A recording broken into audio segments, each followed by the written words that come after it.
édition du journal. Mesdames, Messieurs, bienvenue. Tout d'abord, cette information parlant processus électoral en République démocratique du Congo.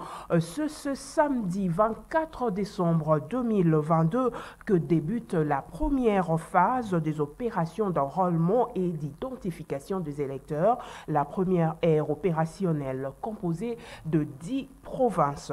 La Commission électorale nationale indépendante, CENI, entend enrôler plus de 50 millions de Congolais, y compris ceux résidant dans les 5 pays étrangers retenus pour la phase pilote. Interrogés la veille du début de cette opération, quelques Quinois rencontrés au centre-ville répondent en ces termes au micro de Naomi Kabengele et Juliette Oeka. Suivez. C'est ce samedi 24 décembre que la Commission électorale nationale indépendante va procéder au lancement de l'opération d'identification et d'enrôlement des électeurs pour la première ère opérationnelle composée des 10 provinces, dont celle de Kinshasa. Les Quinois qui s'impatientent se disent prêts pour se faire enrôler. Les citoyens congolais ne peuvent pas hésiter parce que c'est une bonne initiative de prendre les cartes d'électeurs, c'est un devoir civique et moral. Je pense que c'est légal, n'est-ce pas, que nous devions nous enrôler, nous devons être identifiés, n'est-ce pas, par la CENI, nous devons être connus pour faire l'enrôlement. Là, je demanderai à tout le monde d'y passer, parce que c'est de notre droit, nous devons être enrôlés pour aller aux élections. Et je pense que les politiciens nous ont chanté pendant au moins 3 à 4 ans qu'il y ait des élections. Et il y a un monsieur qui s'est décidé, n'est-ce pas, de respecter la loi. Et il a dit que les élections seront organisées le 23. Et allons-y maintenant. Comme ça, nous allons choisir le meilleur politicien qui vont conduire notre pays. En quoi la centrale électorale, 20 millions d'électeurs sont attendus dans ces centres d'inscription de ces 10 provinces pour une durée de 30 jours et fonctionneront ces centres de 7h à 17h. Dans un autre chapitre, sachez que le M23 s'est officiellement retiré de Kibunda, une position située à une vingtaine de kilomètres de Goma. À ce sujet, une cérémonie de remise du contrôle de cette zone à la force régionale de la communauté des États de l'Afrique de l'Est a été organisée sur place. Ce retrait intervient 10 jours après la tenue d'une réunion inédite entre le M23, les FARDC et les EAC, toujours à Kibunda. Suivez un extrait de live de cette cérémonie choisie par John Mukadi. Members of the Fourth Estate, I once again want to reiterate. Mesdames et messieurs, je veux une fois de plus donc réitérer et vous démontrer l'engagement de la force régionale par rapport à son mandat. Le respect de la Constitution et de la souveraineté de la RDC doit être de mise à chaque moment. Nous sommes déterminés à mener des opérations dans le respect des droits de l'homme et des droits internationaux. Nous sommes au courant de la complexité de la zone d'opération, mais notre zèle et détermination restent intouchés. Mesdames et messieurs, je vous souhaite une période festive et nous demandons à la population congolaise qui a fui la zone de Kibumba, que cette zone est actuellement sûre. Nous leur demandons de rentrer dans leur milieu. Nous encourageons le leadership du M23 de continuer à démontrer cette bonne volonté qu'il vient de manifester aujourd'hui. Et travaillons dans le sens du respect And let us work towards complying. Dans un nouveau rapport de Nations Unies non encore publié, accuse le Rwanda de Paul Kagame d'avoir mené des opérations militaires dans l'est de la République démocratique du Congo et d'avoir fourni des armes, de munitions et des uniformes à la rébellion du M23. Plus de détails avec Maxime Makabou. Encore un nouveau rapport des Nations Unies qui indexe le pays de Paul Kagame d'avoir mené des opérations militaires dans l'est de la République du Congo et d'avoir fourni des armes, de munitions et des uniformes à la rébellion du M23. Ces rapports non encore publiés mais consultés par l'agence France Presse intervient alors que les affrontements se poursuivaient jeudi à 60 km du nord de Goma entre deux milices et le M23 malgré plusieurs tentatives de cesser le feu et des initiatives de discussion à Luanda et Nairobi engagées par le pays de la région. Dans ces documents, des experts mandatés par l'ONU affirment avoir collecté des preuves substantielles démontrant l'intervention directe des forces de défense rwandaises sur les territoires de la RDC entre 2021 et octobre 2022. Ce nouveau rapport, qui doit être publié dans les prochains jours, émerge alors que depuis la relance de son offensive en octobre, la rébellion Tutsi du M23 a conquis de vastes pentes du territoire du Nord Kivu, entraînant une brutale montée des tensions entre Kinshasa et Kigali. Notez que le Rwanda est accusé par Kinshasa, les États-Unis et plusieurs pays européens de soutenir le M23. Kigali dément et accuse en retour la RDC d'instrumentaliser le conflit à des fins électorales et d'avoir fabriqué un massacre qui, selon une enquête des Nations Unies, a été commis par le M23. Et puis la société civile de Rutshuru alerte sur l'installation de certaines autorités administratives de base par le rebelle du M23 plutôt dans la localité de Roubaré du groupement Kisingari dans le territoire de Rutshuru au Nord Kivu. La notabilité de la place sollicite la réouverture de la route Butembo-Goma qui reste coupée suite aux affrontements entre le rebelle du M23 et les FARDC. Joël Kamabou, notre correspondant sur place, nous en dit plus. Le gouvernement congolais appelé à s'impliquer dans la réouverture de l'axe routier Goma-Butembo fermé suite à la guerre du M23 dans les territoires de Rutshuru. La notabilité de la place qui cet appel indique l'inaccessibilité de cet axe par certains âgés et à la base des mauvaises conditions que traversent les déplacés dans différents cas et sites à province du Nord Kivu. Celle-ci interpelle le gouvernement congolais afin de prendre ses responsabilités. D'après ce civil de Roumankabo, le M23 est installé à Roubaré, un chef de cité, son adjoint, un secrétaire est chargé de l'hygiène et assainissement ainsi qu'un chef de cellule de cette entité coutumière. Parmi ces personnes figurent des enseignants, des pasteurs et d'autres leaders locaux. Les rebelles M23 ont également réquisitionné un bureau de l'administration locale comme leur nouveau bureau.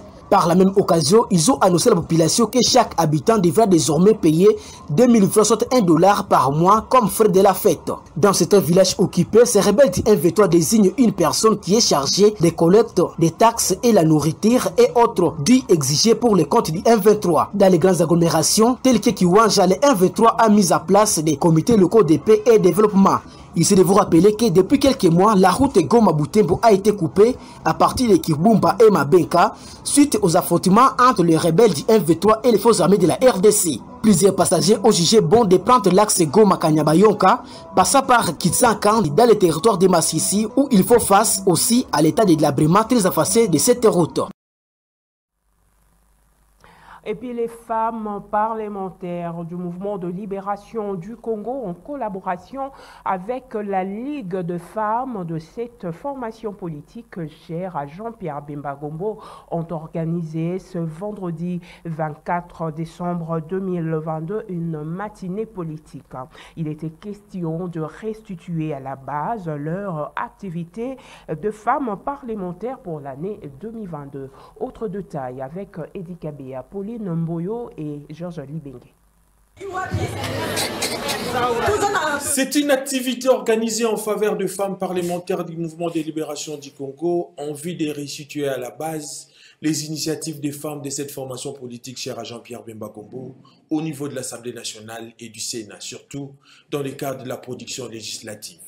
Les honorables Scholastique Mayindo, Annie Mombunza, Caroline Bemba, Françoise Bemba, pour ne citer que ceux-là, ont rehaussé de leur présence dans cette activité hors du commun. La restitution de cette activité avec l'honorable Scholastique Mayindo et Annie Mombunza. La parole, déjà je me dis, je crois que c'est une innovation de la vie politique, même de notre pays. On a vu que les mamans ont suivi, elles ont compris. Sur place, on va poser des questions sur la CENI. J'ai appelé la CENI, j'ai eu des réponses et j'ai donné aussi des réponses. Mais il reste encore des questions qui reste pendant. Raison pour laquelle nous, le MLC, dans le contexte de la bonne gouvernance, nous avons initié de commencer d'abord par ici à Kinshasa, de faire rapport à ce que nous avons fait pendant la session qu'on vient de clôturer là. C'est vraiment important parce que nous avons trouvé que beaucoup des peuples congolais parfois ignorent un peu ce que les députés font au niveau du Parlement. C'est pourquoi nous avons commencé. Nous devons lui faire rapport. Nous devons lui dire ce que réellement nous faisons là-bas au Parlement. Ce n'est pas bien. À un moment ici à Kinshasa, il y a des images qui circulent pour vilipender certains députés, alors que les députés ils sont là pour travailler. Surtout nous sommes proches à notre population. Mais pourquoi cet esprit-là toujours de nous éloigner de notre population? Non, nous sommes là pour cette population.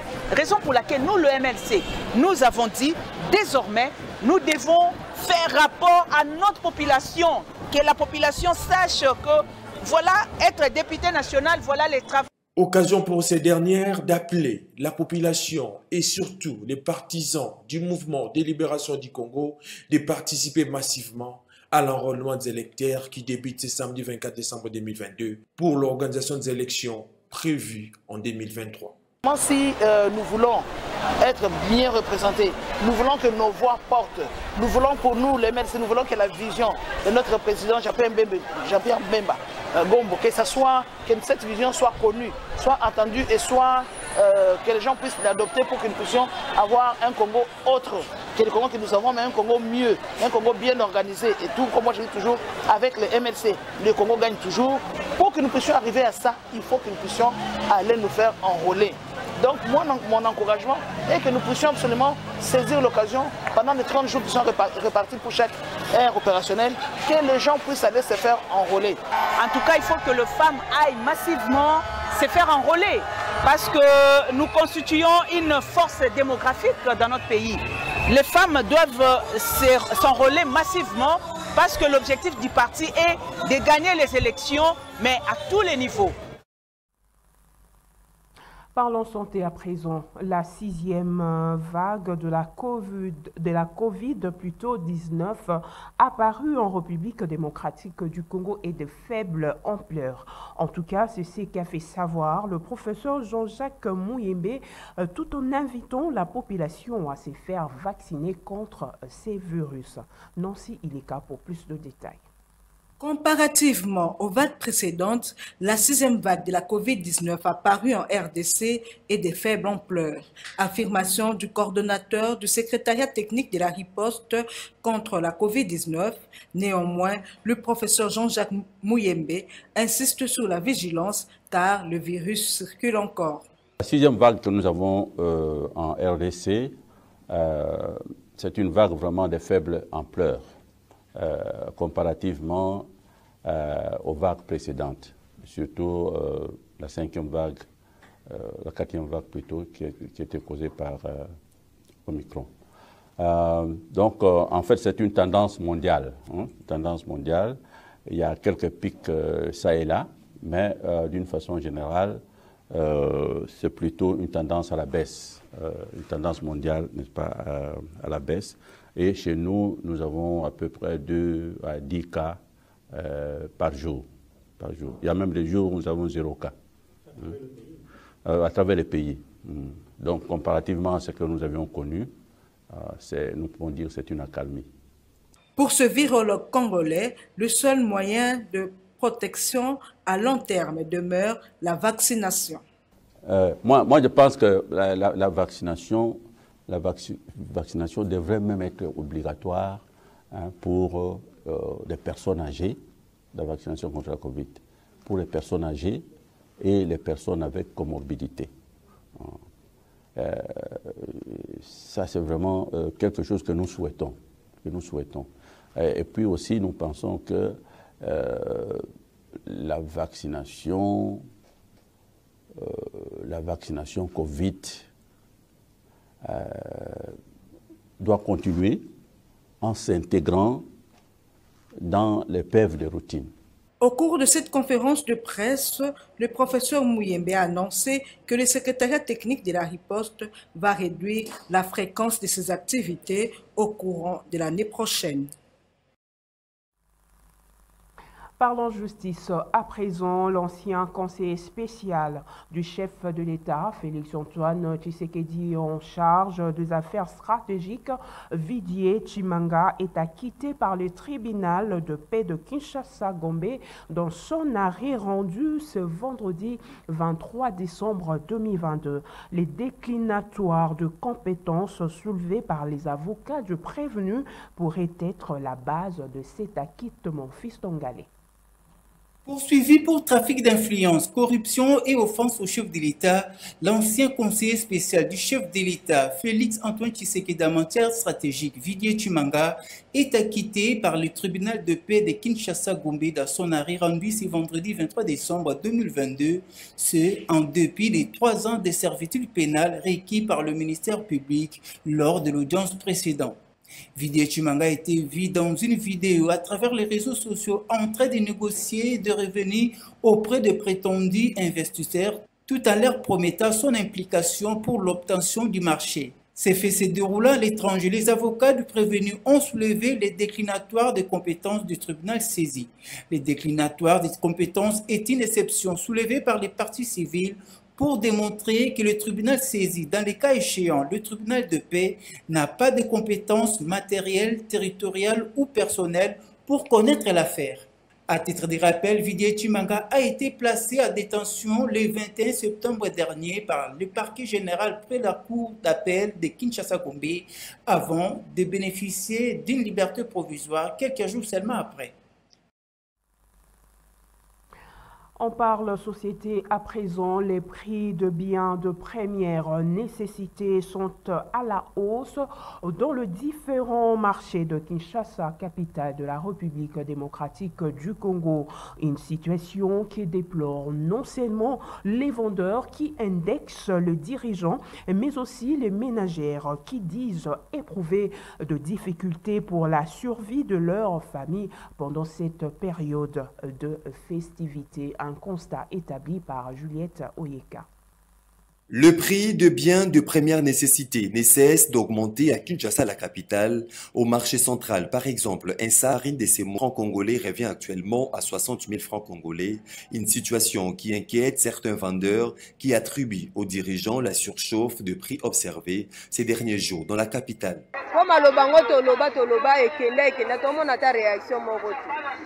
Donc, biloko za komata makasi bakonza moko so batali bango nde baza basikwa mata un mot à dire que biloko boye solution ekozwa makaka po bango nde baza basikwa sikoyo bango so baotala kaka bango mamusu baza bie biso betao biso toza soki bakotaka ta na ndako ya mutu moko na moko batala ndenge peuple ezonyokwama me nayebi ke solution ekozwa mata makasi tozokoka kutu ni kosombela ta bana eloko ya kolia biloko nyonso eza ya komata tala ekola fufu yango ekomi 2000 fa ekola masango ekomi 3000 tokolia ndenge ebimi dolar yango ezalaki na 20000 yango ekomi ti ba 21000 biloko nyonso eza ya komata mama tozokoka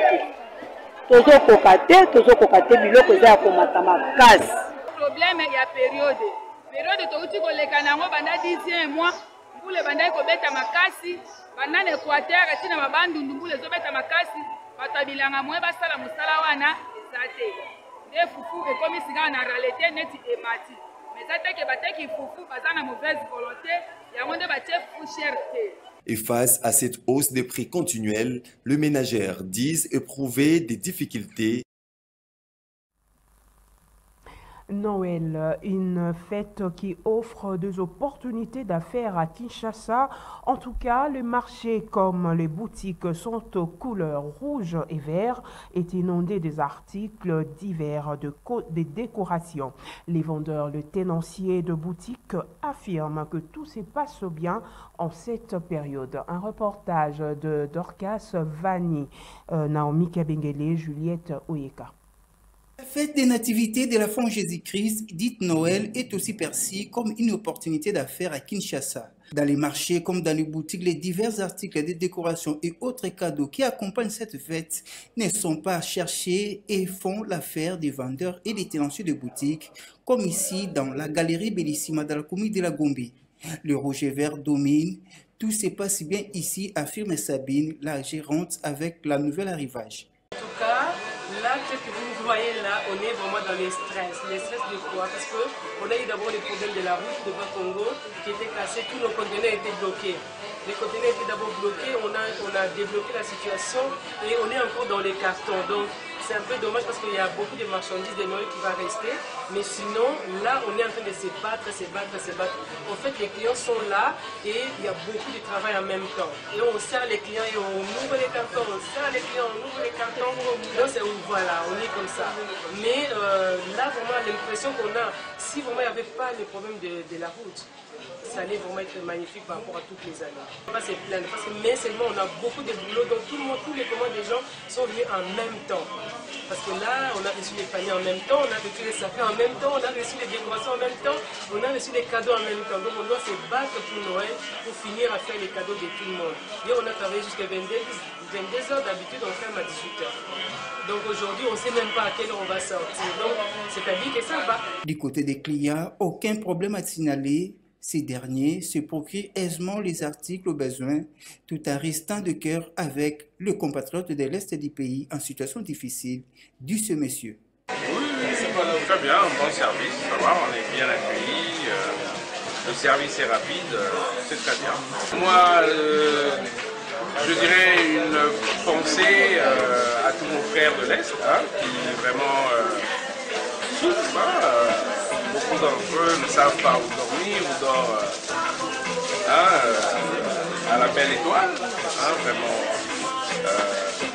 En ce moment de Noël, savoir qu'il y a autant d'enfants en danger ou autre, c'est assez dur. C'est vrai que c'est assez dur, mais bon. Et puis cette page noire, avant de nous séparer, décédée le 10 décembre dernier à Kinshasa, la chanteuse Elisabeth Tchelamwana a été inhumée ce vendredi 23 décembre 2022 à Kinshasa. Mais avant, la dépouille mortelle de Mamou Tchelamwana a été exposée à l'esplanade du Palais du Peuple où l'illustre disparu a reçu le dernier hommage public. Mesdames, Messieurs, c'est par cette note noire que nous refermons cette édition du journal. Merci de l'attention soutenue. Au revoir.